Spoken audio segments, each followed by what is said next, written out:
What's up, people? I am back for another video. Today, we are reviewing the second Mad Max movie. Arguably, I know, for me, this is the favorite one. Part of me says objectively the first one is the best one, because I actually kind of like the whole descent. This one, I do love that opening narration. Where it kind of goes into actually what happens.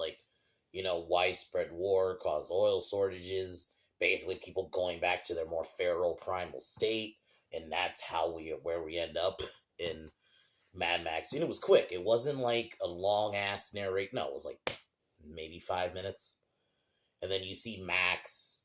I just in general love that whole opening and the ending narration too. It was like it was almost like a fairy tale, but a very fucked up fairy tale. But I think this is easily one of those cases where it's the perfect sequel. For me, this is a case where I think the sequel is better than the first. I just think the way the whole car design, Max is just straight up, his humanity's gone, and it's understandable after what happened in the last movie. So it's just him and his dog. This movie starts off very high octane. He's in a chase with Wes. Fucking love Wes. I'm not gonna lie, he was one of the MVPs of the movie for me. Even though I look at him as more of like a comedy character, even though he's a villain, but he ends up running into these settlers, and this is where he meets Papagallos and the gyro. We'll just call him Pilot Guy, who also lives in the settlement. And they think initially that Max killed the guy because he ends up making a deal with the guy during a shootout. And yeah, this is then Max is about to be sent out. This is where we meet Humongous, who I thought was an awesome villain. I love the mystery. I don't need to know his story. He's a bad guy. He's the leader of this group. It's cool. Like a boy, wonder why is he wearing that helmet? But then for me, it's like I don't necessarily actually need to know. It's just cool to kind of have that like wonder why, but I don't actually want to know why kind of thing. He's very simple. He's just the leader of that scene where he just gives his whole speech about how he won't kill you if you just back off, basically, even though he realistically wants to kill him. But and basically it becomes kind of like a Protect the Village kind of movie, like where Max initially strikes a deal to work with them, but then actually, eventually, when he gets his stuff back, initially wants to just get some gas and leave. But then he ends up going on his own. He ends up getting hurt, and his dog unfortunately dies. Which at least they don't show it. If you don't like seeing dogs die, you don't at least see it. You hear it for a second, but it wasn't like you see it. So he then gets saved, and then he agrees to drive the oil tanker. This is where we get this big ass awesome chase in the tanker, and yeah, the movie just goes. It's very high octane from the jump. I love the different car designs and stuff throughout the film you see. For me, this is when I think Mad Max, I think this one. Because like the aesthetic, it's full on dystopian. Now, like the first one, I felt like there was a little bit of like somewhat, not gonna say normalcy, but there was still a little bit of somewhat civilization. In this one, it's straight up gone. So I overall love this movie. The score is great. I think this is how you do a sequel. Like how you follow up the first Mad Max, this is how you do it and build on the lore, but you don't fuck up the lore either. So overall, I fucking love this movie. It's my favorite Mad Max. Because to me, like when I think Mad Max is this one. Like the set design, the simplicity. Like I think that's the other thing. It's one of those sequels where you kind of rare sequels where it actually still keeps the simplicity of the first one, but they're just like, okay, we're gonna build up on it. Like we'll actually somewhat go into actually how it went, and they did it in narration and actually the guy who did the narration I thought did a really good job. Like it didn't feel like, okay, I'm just bored, or they got like, no, the guy did a good job. Like it really, and also it was quick. But overall, this is my favorite Mad Max. I'd give this movie like a 9.5 out of 10. I think this one, Mel Gibson does a really good job. And I love by the end, he almost kind of somewhat gets his humanity back, that he lost in the first one. So it's kind of like, that's the one thing I really like. It's a build a character movie. And I like some of the side characters, like Papa Labalo. Fuck, I'll admit. Just Papa Papalapagos. I could be saying his fucking name wrong, and I probably am saying it wrong, but I thought he was a fun character, the feral kid that and that's what even Wikipedia calls him in the movie, the feral kid. He doesn't really necessarily have an actual name that Max interacts with throughout the film. Like I thought he did a good job. I love his little boomerang, and they did not hold back on the violence in this. The violence is pretty out there. So, but yeah, I'm happy that I'm finally, because it's been a bit since, like maybe since like 20. I'm trying to think the last time I watched this. Because this has been a minute since I've in general seen the Mad Max movies. I think I watched them last one around when Fury, maybe a little bit after Fury Road came out, but I'm happy I'm diving back in, and I'm only doing the main Mel Gibson one, so. But I can't wait to dive into Thunderdome. I know that's the one, like, it's very mixed, but it's been a minute, and, since, what happened with Tina Turner this week, so I figured it'd be perfect to review next week, so I'll be doing that. Tomorrow I'm reviewing The Babysitter, so can't wait for that, but other than that, I'm going to start diving into the movie.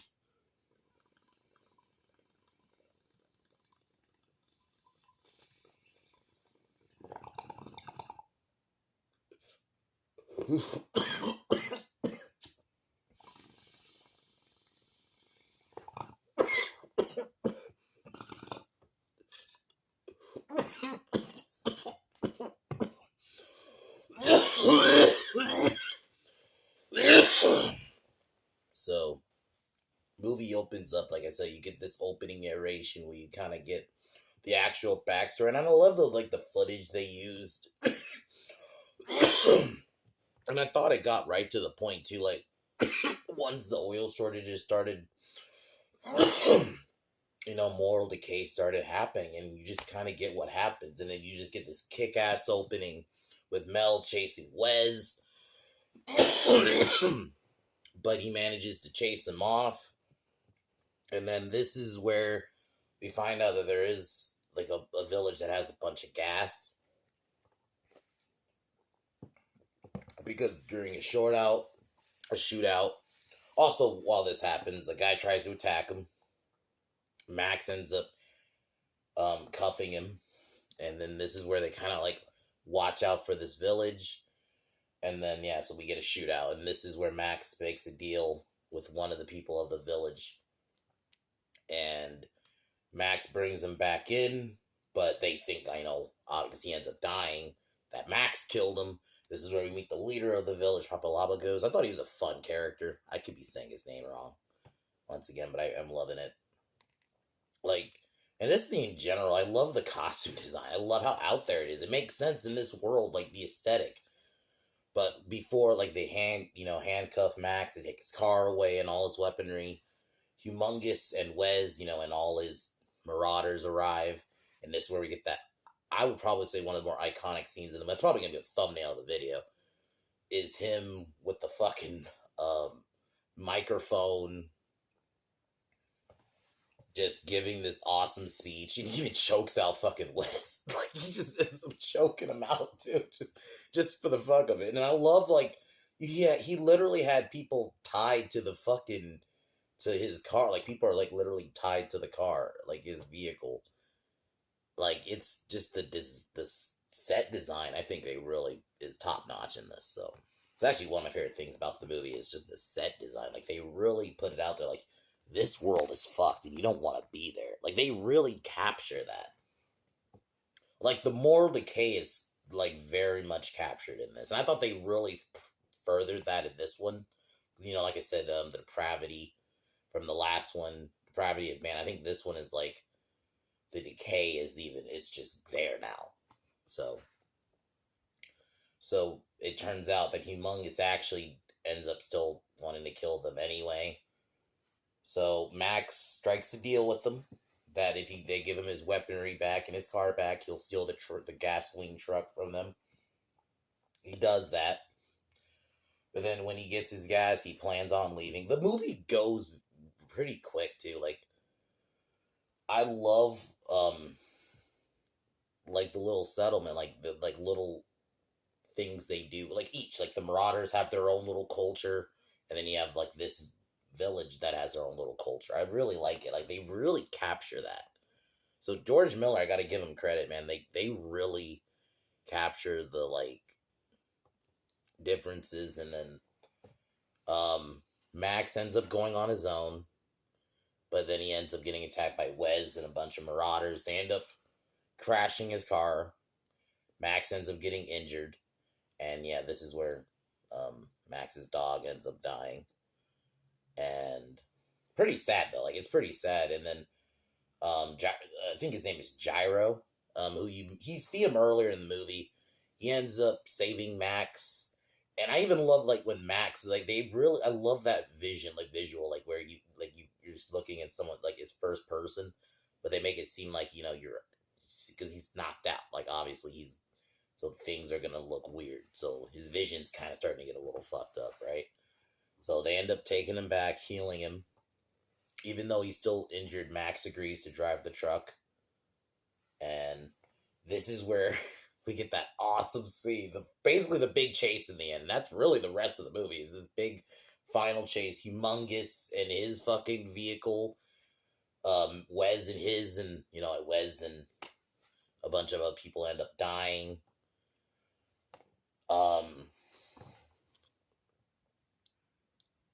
Like they don't like I really love the violence. Like the violence is one thing. Like they really you feel like they don't hold back. And that's the one thing about Mad Max movies I will say like if you're never seen these movies yet, they don't hold back on the violence, well, especially in the later ones, but definitely in this one even like they really don't hold back. And like I said, they use and I just like I said, I love the mysteriousness of Humongous. You don't know his full story. You don't know how he got that fucking why he's wearing that mask. You just know he's the leader of this group, and that's sometimes what I want in bad guys. Sometimes now they're all well, not even just with bad guys in general. They always like to give everything a backstory. We like sometimes you don't need to know everybody's backstory. With some characters, the mystery works. Some you do want to have that like okay, I wonder why he's wearing it, but I don't necessarily want to actually see them explain it. And that's why I like it. You don't know why he's wearing that mask. You don't know how he climbed the ranks, became the leader of these group of marauders. He just is. He just exists. And that's sometimes all you fucking need. And so yeah, Max ends up winning and killing Humongous.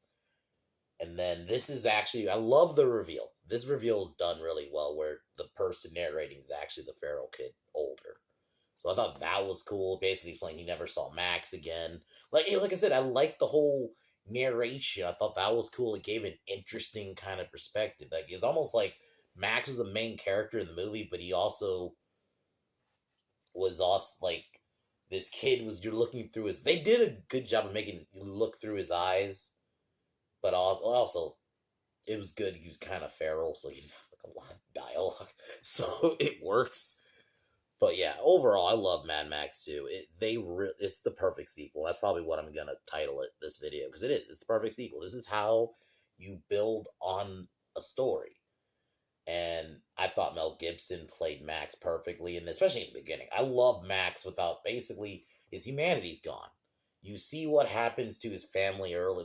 They go into basically his origin within 2 seconds, and you see what happens, and you kind of can in a way understand why, and especially in a world what he's living in, you kind of have to have that mentality. But then, yeah, it ends up in the end, yeah, he kind of gets his humanity back. He ends up realizing, he ends up saving a town, connecting with this kid. Not necessarily like as his son, right? But like, there is that like parental aspect about it. And that's the one thing I really like about this movie. They really highlight that, and just the different set design and the car designs are great. I love like even the characters. Fucking Wes just looks fucking crazy. Same with Humongous. He's a dude in like a hockey mask, look basically a metal hockey mask, and then he in underwear. That's it. Like it's just something crazy. I love the crazy outfits everybody's wearing throughout the film.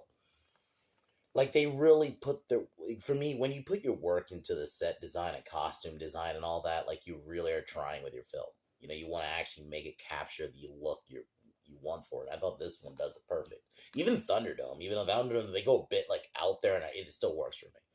So, but I'll be watching that next week and reviewing it. Tomorrow I'm doing The Babysitter. I don't know when The Little Mermaid is gonna be uploaded on whatever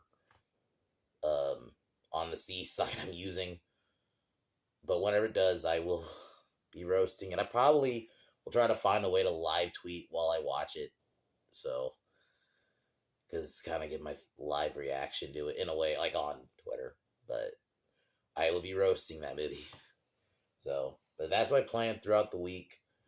Other than that, Mad Max 2 is like a 9.5 out of 10 for me. I really love this one. It's the perfect sequel. I like this one slightly more than the first one. Slightly more, but I do love this one. I just think this one is perfect, and yeah. So even the fucking truck he was in was fucking awesome looking. So other than that, guys, I will talk to y'all tomorrow. Watch Mad Max 2, watch Thunderdome, and then just kind of end it there. Like Fury Road, if you want to enjoy it as like a not Mad Max movie, you'd have to like in your head change Tom Hardy's name to not Max, because Tom Hardy just wasn't Max for me. Even like just watching clips later on, I'm like, yeah, he doesn't feel like Max. He just feels like some dude. I think that movie. I guess I'll go on a little side tangent about Fury Road really quick, since this is on my mind. I just think that movie has a good I'm not gonna say it's dog shit, and it is not the worst like movie ever made, but it's just not a Mad Max movie. Max feels like a side character. It it has a good aesthetic. I think that's like easily the best thing about the movie. If you maybe just don't look at it as Mad Max, I've said like trying to justify the movie in a way is like not Mad Max, maybe inspired by, but it's not Mad Max, and it's just a big long chase scene, then that could work. But yeah, it's not a good Mad Max movie anyway. But I can't wait to watch Thunderdome. That one, I'll be honest, besides like Tina Turner scenes and the whole Thunderdome and the kind of like the cage, I remember that shit about the movie, but I don't remember fully like everything. So it'd be cool to watch that again. So I'll be doing that next Thursday. So other than that, guys, I'll talk to y'all tomorrow.